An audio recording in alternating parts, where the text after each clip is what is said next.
As a pediatrician of 25 years, I often have parents ask, how do I know when I need to bring my child in?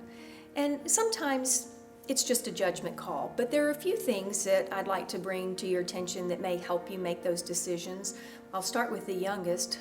Any child who is younger than 3 months of age, if they have any temperature above 100.5, they need to be seen by their doctor.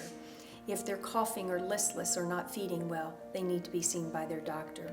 Expand that up to the older kids, and I would say that if you have a symptom that lasts more than a week, whether it's a cough or a runny nose or tummy pain, then you need to take your child in to be seen by their pediatrician.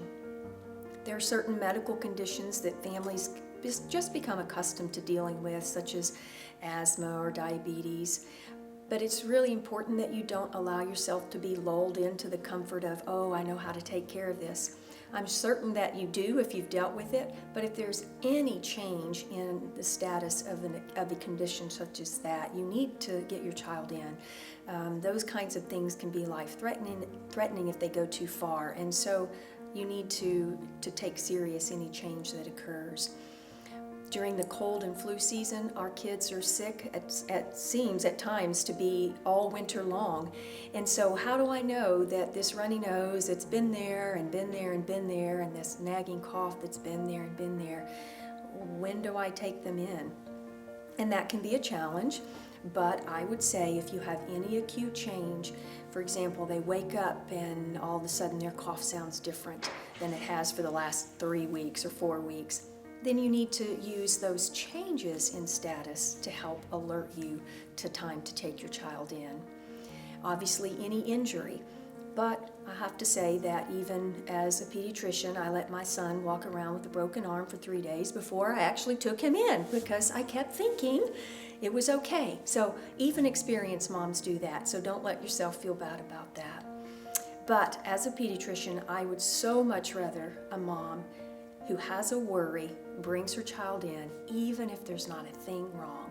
And I can speak for, I think, the whole of my profession who would say, bring them in, trust your mother's gut, trust your heart. If you're worried, it's worth a copay to have someone look your child over and say, it's all good, she's gonna be fine.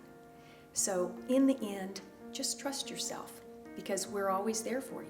Even on a busy day, we're going to work you in and get your child seen. Now, there are other issues that sometimes parents ask me, especially busy working moms who are really strapped for time and finances. And that is, do I really need to take my child in every year for a well visit, especially after they get into kindergarten and they've had all of their required vaccines for school? And my answer is wholeheartedly, unquestionably, yes. And if we're very, very blessed, that well visit will be completely uneventful and we'll walk out, you may walk out going, well, we didn't find much, that was kind of not worth my time. But let me encourage you that time after time, month after month, and year after year, I have discovered things that the parent had not known.